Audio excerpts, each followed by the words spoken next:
Hey there. Thanks for joining me today. We're tackling an important topic, teaching our kids about money God's way.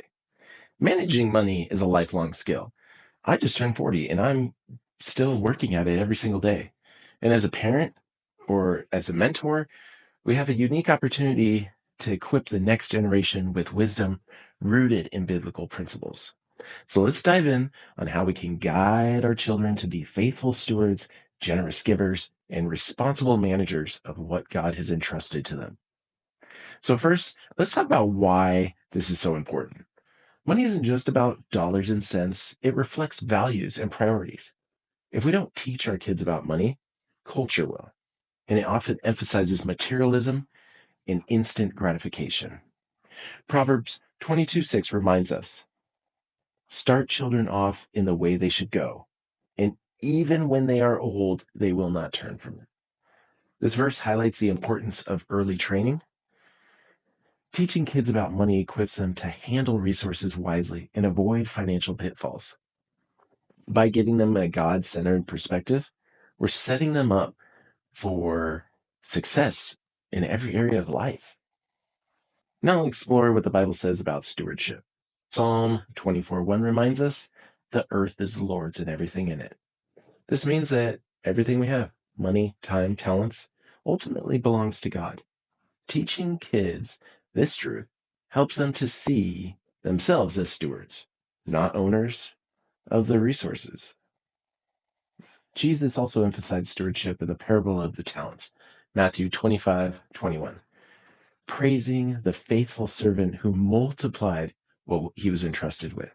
This lesson teaches kids to use their resources wisely and for God's glory.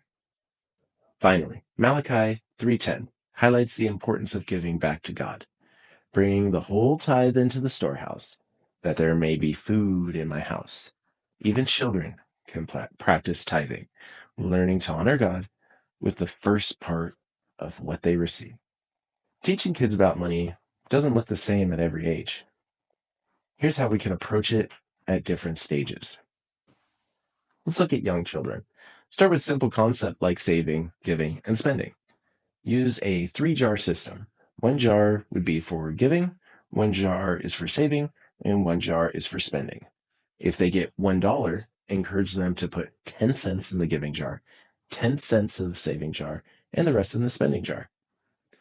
As they get a little bit older and we're in the preteen area, introduce budgeting. If they receive an allowance, help them allocate it wisely, setting aside money for future goals or special purchases. And then the fun time, teenagers. It's time to dive deeper. Teach them about earning, investing, and managing a bank account. Help them understand the value of hard work and the importance of financial planning. By tailoring each lesson to their age, we build a foundation of financial wisdom step by step.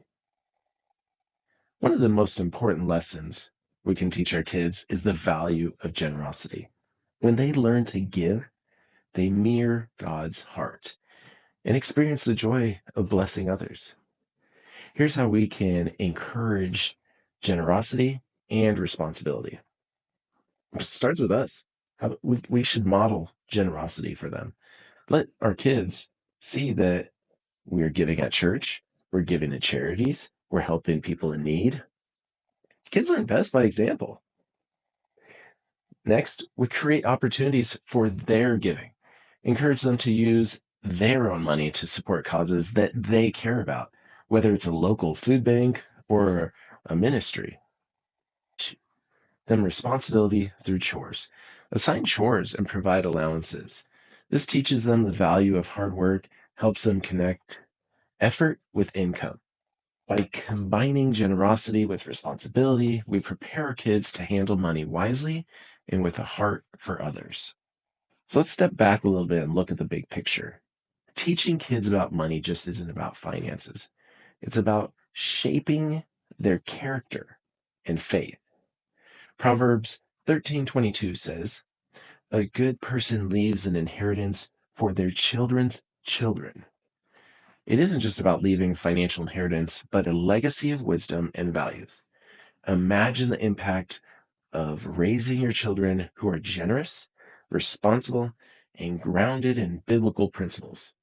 That's a legacy that's going to last generations. Let's take a moment to reflect. How can you start or improve financial conversations with your kids? What legacy do you want to leave behind?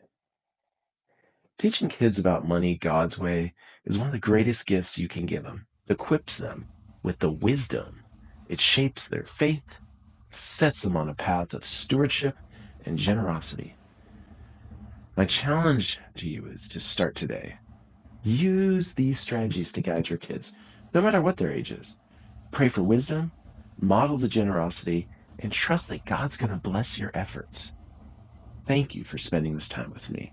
If this message has encouraged you, please like, share, and subscribe. Together, let's raise a generation that honors God with their resources, their time, and their faith. Until next time, stay faithful, stay generous, and keep building a legacy of financial wisdom. God bless.